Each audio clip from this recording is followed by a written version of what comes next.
చేస్తున్న ఒక శాసనసభ్యుడిగా స్పీకర్ కూర్చునే చైర్లో బయట పెట్టారా? బయటనా? బయట సైడ్ ఓకే, రైట్, వదిలేసాను దాని గురించి. నేను అట్లా అనుకోలేదు. అది సేమ్ సెట్టింగ్ పెట్టారు, సెట్టింగ్లో చేశారు, దట్ ఈజ్ ఓకే. అయితే ఇక్కడ 3 గంటల సేపు పెట్టారండి మాక్ అసెంబ్లీ. 3 గంటల సేపులో గంటన్నర సేపు మన గురువు గారి ఉపన్యాసమే, ఎవరు లోకేష్ గారి నాన్నగారి ఉపన్యాసం. పాపం పిల్లలు అల్లాడిపోయారు అనుకో, నేను సుత్తంతా చెప్పుకొచ్చాడు. 45 ఏళ్లకే నేను ముఖ్యమంత్రిని అయ్యాను అన్నాడు. అంటే ఆదర్శంగా ప్రజలకి లేదా విద్యార్థులకి అర్థం కావాలనే ఉద్దేశంతో. ఎస్, కమాన్, నువ్వు ఎలా అయ్యావు చెప్పు.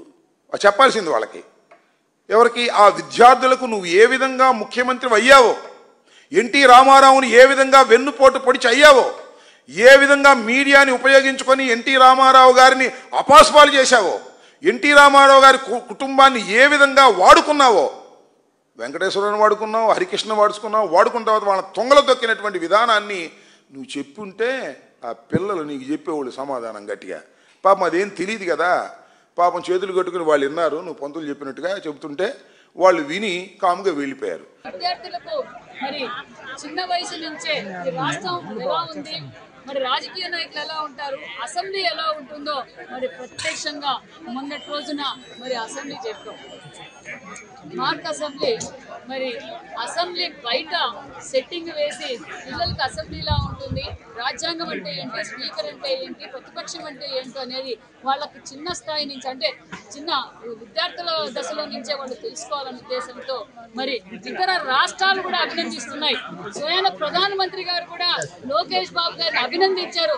మంచి ఆలోచన, పిల్లలకి ఇలాంటి విషయాలు తెలియాలి అనే విషయాన్ని తెలియజేస్తే మరి వైసీపీ నాయకులకు అర్థం కాలే.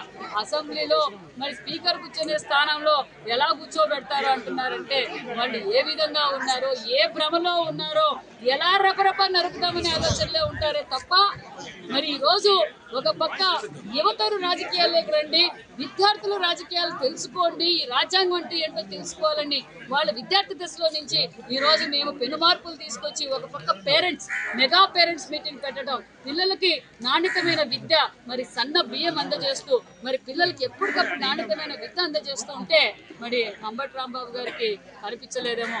అసెంబ్లీ ఎక్కడుంది, మేము ఎక్కడ జరిపామో కూడా తెలియని అంబటి రాంబాబు గారు తెలుసుకోండి, ప్రజలు ఏ విధంగా ఉన్నారో, మరి మీ పార్టీ ఉనికి కోసం ఇలాంటి మాట్లాడుతూ ఉంటే ప్రజలు కూడా మిమ్మల్ని అసహించుకున్నారు. ఇంకా ఇక 11 సీట్లు కూడా కనుమరుగయ్యే పరిస్థితి తెచ్చుకున్నారన్న విషయం ప్రజలందరికీ తెలుసు.